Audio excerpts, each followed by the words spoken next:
Boa noite a todos. Então, o que a gente vai trazer aqui? A gente vai trabalhar três coisas, na verdade, só vou trabalhar com vocês essa primeira parte. A segunda e a terceira fica de auxílio para vocês testarem se os conceitos trabalhados aqui foram aprendidos, né? Então, na primeira parte eu vou mostrar o que é essa análise de sensibilidade, né? Como que a gente pode gerar dentro do Solver esses três relatórios e o que isso pode implicar na nossa decisão futura do problema apresentado. Depois eu proponho algumas questões que simplesmente para vocês testarem esses conceitos e ver se vocês aprenderam realmente como brincar com eles e como eles podem fornecer vantagens aí na hora de tomar a decisão de vocês. E depois no final uma última parte que é a síntese dos conceitos para se alguém tiver alguma dúvida, dá uma olhada aí em quais são os conceitos que a gente vai aprender aqui na aula. Então, para que serve essa análise de sensibilidade em programação linear? O nome mesmo está dizendo, é simplesmente para fazer analisar a sensibilidade de alguns coeficientes. Eu observo que nessa parte muitos alunos ficam independentes, vocês constroem diretamente o modelo dentro do Solver, mas a gente não pode esquecer que o modelo, quando a gente coloca no Solver, ele é construído de uma função objetivo e das restrições, né? E é justamente aí onde a gente vai tentar mexer para analisar a sensibilidade do modelo, né? A gente vai observar os coeficientes que a gente tem na função objetivo e vai analisar qual é a sensibilidade dele. Por exemplo, se eu aumentar eles, o que acontece na minha decisão, e se eu diminuir também. E ao mesmo tempo, a gente vai avaliar um outro conjunto que são os coeficientes das restrições, né? E observar como que o modelo se comporta. E o terceiro item que a gente vai avaliar é o coeficiente que limita o nosso problema, a nossa problemática, que eu estou chamando aqui de B, e como ele pode interferir ou ajudar a gente a melhorar ainda mais a nossa solução.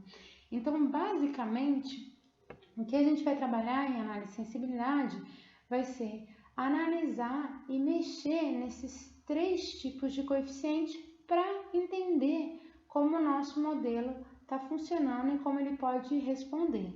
Para depois, né, como eu sempre falo para vocês sempre vão trabalhar na parte gerencial. Como vocês podem utilizar isso ao favor de vocês para projetarem situações futuras ou tomarem uma decisão melhor frente à variação desses coeficientes. Ok. Se eu quiser gerar um relatório de sensibilidade, eu clico no relatório de sensibilidade e dou outro ok. E assim por diante. Para gerar cada relatório, eu tenho que voltar a rodar meu Solver, tá? Então, por exemplo, se eu gerei um de resposta, dei um ok, ele vai aparecer lá na minha janelinha, uma aba no Excel falando relatório de resposta. Mas se eu quiser gerar depois de sensibilidade, eu tenho que de novo lá no Solver do Excel, né, rodar o modelo e quando der essa resposta eu aperto sensibilidade e dou um ok. Para gerar depois do limite, eu volto no Solver, rodo ele e quando der resposta eu aperto no limite e dou um ok e vai ter um relatório de limite. E assim eu consigo ter os três relatórios em três abas diferentes. Então, aqui, só para vocês verem, eu vou ficar falando aqui na aula do slide, mas vocês podem olhar ela e ao mesmo tempo entrar dentro do Excel de vocês e ver o que está acontecendo frente ao que eu estou falando aqui, tá bom? Então, quando a gente gerou o relatório de resposta, vai aparecer para vocês exatamente essa telinha aqui, com uma aba do Solver. O que ela mostra, né? Ela mostra exatamente qual é a resposta que a gente tem dentro do problema analisado, tá? Essa primeira parte é o resultado da função objetiva, então não tem nenhum segredo, tá? E essa segunda parte de células ajustáveis são exatamente a decisão que o Solver resolveu tomar. Nesse caso, transportar 1.500 de madeira e 3.000 de fios elétricos, tá? E o que ele apresenta aqui embaixo, né? ele apresenta exatamente qual é a folga que eu tenho dentro do meu sistema, né? Porque essa parte aqui de baixo é a análise quanto às restrições. Então, eu tenho aqui quais são as restrições para cada coisa que eu estou avaliando, né? No primeiro é o peso, no segundo é o volume, no terceiro é a quantidade que eu tenho de madeira, e na quarta é a quantidade que eu tenho de fio.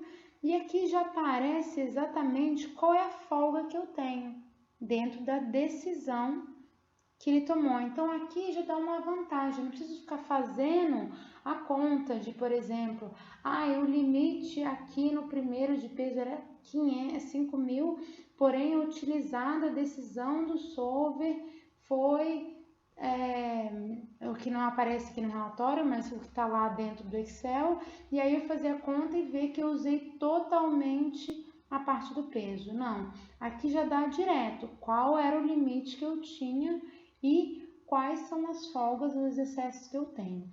Aqui mostra que peso, eu estou utilizando a capacidade máxima de peso dentro do meu navio, tá? E aqui também mostra que eu estou utilizando tudo de fio para transporte, né? Estou transportando toda a quantidade de fio que eu tenho possível. Porém, aqui já me mostra quais as folgas, né, que eu tenho dentro do meu sistema. E eu não preciso ficar fazendo a conta. Lembre-se que eu trabalho sempre com vocês um problema pequeno, mas isso pode ser um problema, por exemplo, no caso real, que a gente tem milhares de restrições. Lembre-se que o solver não tem limite para restrição. O que ele tem limite é para variável de decisão, que é justamente, por exemplo, aqui a madeira e o fio elétrico, tá? Então, isso aqui já é uma vantagem muito grande, que eu não preciso ficar fazendo a conta ou construir alguma célula dentro do Excel, tá? Então, o relatório de resposta é simples, ele apresenta justamente a resposta, com a função objetivo, a decisão do solver, ele já apresenta quais são as folgas e excessos que eu tenho dentro do meu problema, ok? O outro relatório que a gente pode gerar é o de limite, e que ele dá exatamente o limite que eu tenho dentro do meu problema resolvido, né? Aqui ele também apresenta qual é o resultado final da função objetivo, e aqui embaixo ele apresenta exatamente qual é a decisão do solver, né? O que ele traz aqui do lado, né? Ele nada mais ele traz do que, por exemplo, qual que é o ganho que eu tenho, né, com essa decisão. Essa decisão, nesse caso, é a madeira, né? Quanto ela contribui dentro do meu valor final total da minha função objetivo. Na verdade, se você fizer a conta, aqui é 1.500 vezes 80, que na verdade é o lucro que eu estou tendo com a madeira, né? Vai dar exatamente 350 mil. 350 mil menos 4.500, aqui tá dando qualquer folga, como se fosse a folga do que ele não contribui para a função objetivo, né? Na verdade, isso aqui é como se fosse invertido. Esse 1.500 contribui para a função objetivo com 350 mil unidades, e esse 3.500, que é o fio elétrico, está contribuindo com 1.200, tá? Mas aqui não tem segredo.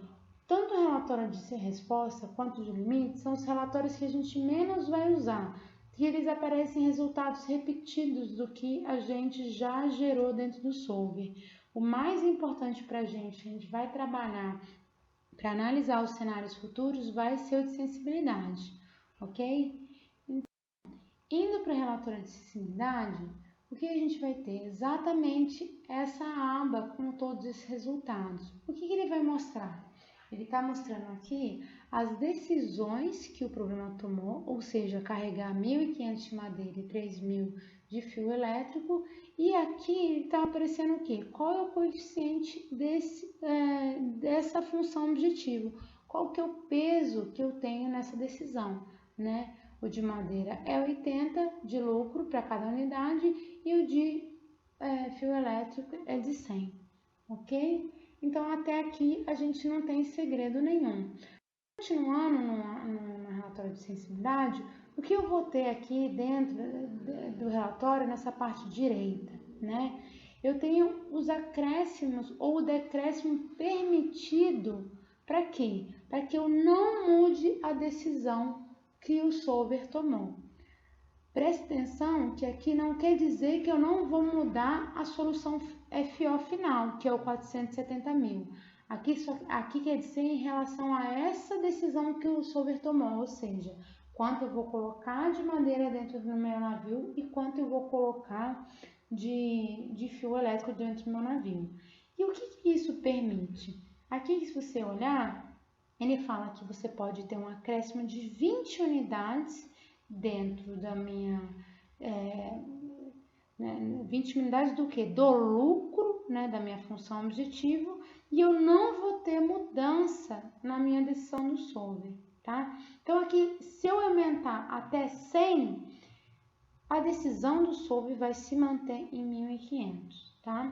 E aqui, se eu aumentar quando aparecer E dentro do Excel, quer dizer como se fosse um número muito grande, se ele for positivo aqui. Se negativo, vai ser um número muito pequeno negativo, tá? Então, aqui é como se fosse infinito, infinito positivo.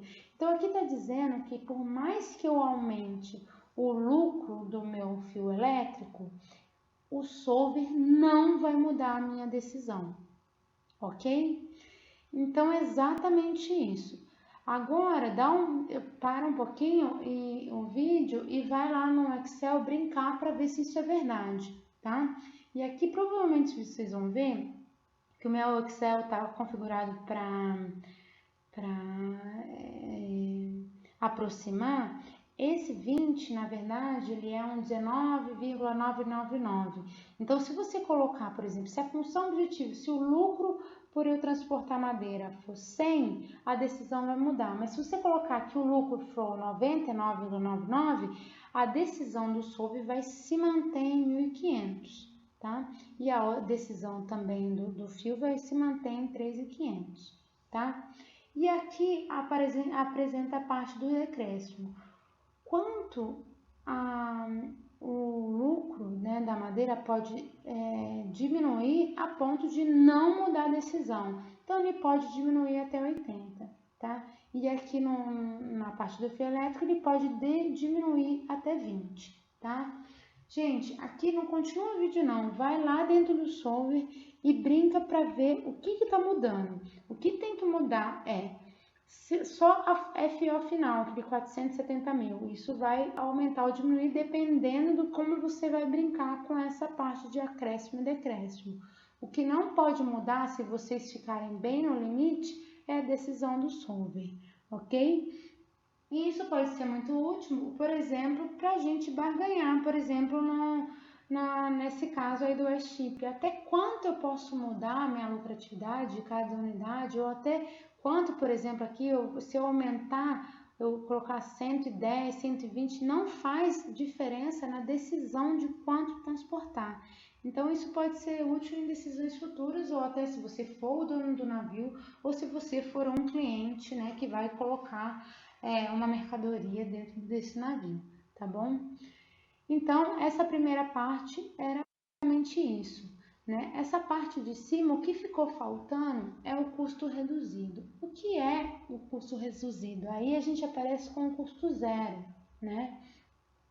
O que é esse custo reduzido? Quando ele aparecer zero, quer dizer que a decisão, por exemplo, dessas variáveis de decisão, que nesse caso é a madeira e nesse caso é o fio elétrico, elas estão na decisão final do solver, ou seja, eu escolhi utilizar elas, né? Então, quando o custo reduzido for zero, quer dizer que essas duas variáveis estão participando da minha decisão, ou seja, elas não são zero, tá? Então, aqui tem o conceito, o custo reduzido, o quanto precisa variar ou melhorar o seu coeficiente da função objetivo de tal forma que a variável de decisão passe a fazer parte da solução ótima. Como assim, né? Aqui nesse caso a gente está zero, então na verdade ela já faz parte da decisão. Em outros problemas vocês podem ter 20, 15, 100, 1000 e é exatamente isso aqui que depois a gente vai brincar para frente. Se aparecer algum valor nesse custo reduzido, quer dizer que a variável de decisão aqui não está dentro da decisão final do solver. Por exemplo, se aqui nesse caso eu tivesse 10, o que ia acontecer? A decisão de transportar madeira não seria uma decisão plausível para mim dentro do problema, tá? Então eu teria que o quê? Que melhorar ela em 10 unidades para que ela pudesse fazer parte da minha função objetiva. Nesse caso, como a gente está com 0, quer dizer que as duas possibilidades que eu tenho, tanto madeira quanto fio elétrico, já estão dentro da minha decisão final, ou seja, eu estou transportando os dois tipos de materiais, tá bom? Então, aqui essa parte de cima já foi, e aí falta a parte aqui de baixo. E essa parte aqui, ela é bem tranquila, porque nada mais é do que... O que é isso? Exatamente o limite que eu tenho dentro da minha restrição, tanto de peso que eu posso carregar no meu navio, o volume, as quantidades que eu tenho máxima de madeira e as quantidades que eu tenho máximas de fio elétrico. E esse resultado, que é o valor final, é exatamente qual foi a decisão do meu solver, né? Então, aqui a gente consegue verificar que eu estou utilizando todo o peso possível, que o volume ele tá com alguma folga, né? Que eu poderia transportar, mas a questão de volume, né? Que a quantidade de madeira também que eu tenho, né? Do meu cliente está com folga, mas a quantidade de fio, ela está batendo exatamente na capacidade que eu tenho, tá? Então, aqui não tem segredo. O que acrescentaria para vocês de diferente é exatamente esse preço sombra. O que é esse preço sombra? Né? Como a gente pode trabalhar com ele, como ele pode ser utilizado em decisões futuras. Ele é exatamente o quanto eu posso variar dentro dessa minha restrição, ou seja, a limitação dela, e quanto isso vai fazer diferença na minha função objetiva. Por exemplo, nesse caso, eu tenho de limites 5.000 de peso, né? E se eu variar aqui, colocar, por exemplo, conseguir de alguma forma aumentar a capacidade do meu navio e falar que eu tenho 5.001 de peso, né, de capacidade do peso do meu navio, eu vou ter exatamente um acréscimo na função objetivo de 80 de lucro, tá? Então, o que o preço sombra mostra?